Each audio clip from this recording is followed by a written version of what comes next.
Haleluya, puji Tuhan saudaraku. Dalam video kali ini saudara, saya akan menyampaikan satu ayat yang tertulis dalam 1 Tesalonika 5 ayat 18. Begini bunyi firman Tuhan, mengucap syukurlah dalam segala hal, sebab itulah yang dikehendaki Allah di dalam Kristus Yesus bagi kamu. Saudaraku yang dikasihi oleh Tuhan, mengapa Tuhan menghendaki kita mengucap syukur?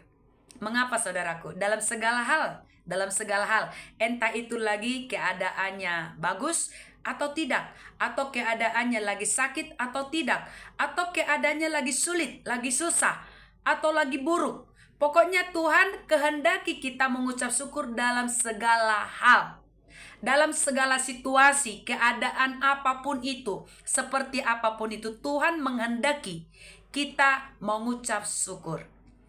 Saudara tahu mengapa?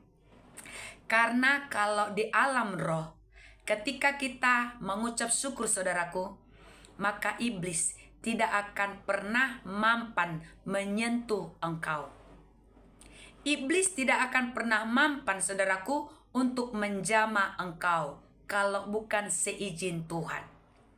Karena orang yang suka mengucap syukur itu artinya dia bisa puas dengan keadaan yang dia terima pada saat itu, yang sedang dihadapin, atau dia bisa menerima keadaan apapun di dalam kehidupannya. Dan iblis tidak akan pernah mampan menyentuh dia atau menyerang dia.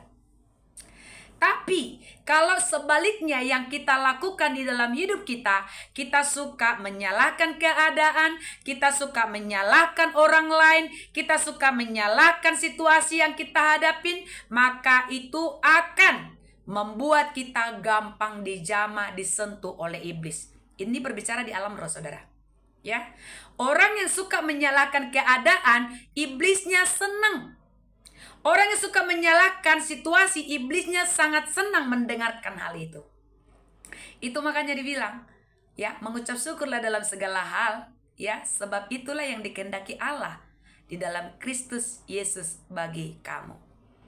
Karena Tuhan kehendaki seperti itu. Tapi iblis tidak kehendaki begitu saudaraku.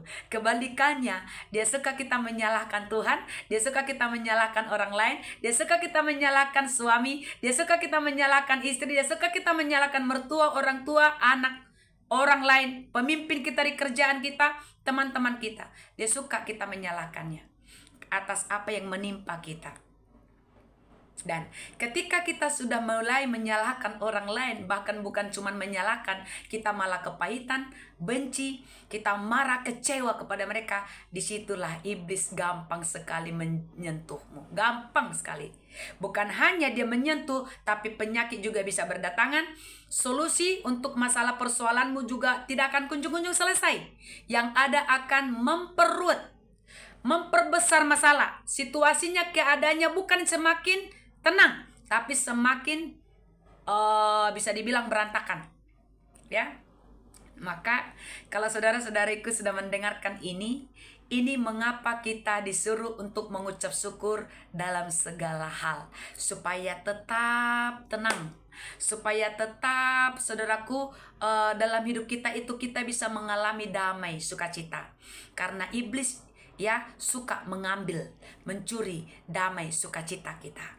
Ya, karena dia adalah iblis. Dia pembunuh, dia pencuri, dia pembinasa saudaraku. Dia mau ngambil apa yang kita miliki di dalam Tuhan. Dia tidak suka kita memiliki sukacita, damai sejahtera. Bukan hanya itu, kesehatan juga dia tidak suka kita miliki. Nah, jadi dia mau mencari kelemahan kita saudaraku. Maka untuk itu, kalau engkau sudah mendengarkan mengapa Tuhan menghendaki kita untuk selalu mengucap syukur, itu supaya saudaraku iblisnya tidak gampang menyentuh kita. Iblisnya tidak gampang memecah belah kita. Iblisnya tidak gampang saudaraku menaruh yang buruk-buruk dalam kehidupan kita. Ya, itu berbicara di alam roh saudara. Karena ketika kita berkata Bapa engkau baik, walaupun pada saat itu gak baik-baik saja semuanya, tapi kita bilang Bapa engkau baik, aku masih bisa senyum. Bapa engkau baik, aku masih bisa bernapas. Bapa engkau baik, aku masih bisa berdiri. Bapa engkau baik, aku masih bisa makan. Bapa engkau baik, engkau masih memberikan aku keluarga yang mengasihiku. Kita katakan walaupun seutuhnya kita tidak mengalami kebaikan, tapi kita terus mengucapkan apa yang sebenarnya masih ada dalam hidup kita. Kita katakan Engkau baik Tuhan.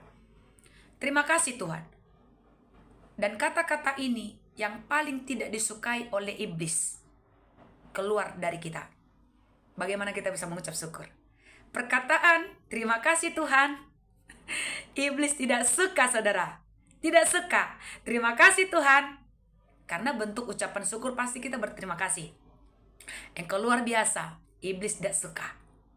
Iblis tidak suka. Tapi yang disukai oleh iblis adalah menyalahkan situasi, menyalahkan keadaan, menyalahkan Tuhan, menyalahkan keluarga, istri, anak, menyalahkan suami, menyalahkan orang lain. Itu yang dia sukai. Jadi kalau ada di antara Bapak Ibu Saudara dan saudariku yang suka menyalahkan situasi, keadaan yang kau saat ini sedang alamin, menyalahkan orang lain atas apa yang menimpamu, atas apa yang menimpa dalam hidupmu, pekerjaanmu, usahamu, jangan menyalahkan, tapi introspeksi diri. Introspeksi diri. Supaya iblis tidak memporak-porandakan keadaan itu semakin berantakan atau semakin tidak baik-baik. Ya. Tapi ketika kita mengucap syukur, itu akan mempersempit, memperkecil masalah itu. Setelah dia makin mengecil, dia akan habis. Amin. Ini saudaraku renungan dari saya, Evangelis Waslita Simatupang untuk saat ini. Haleluya, Tuhan Yesus berkati.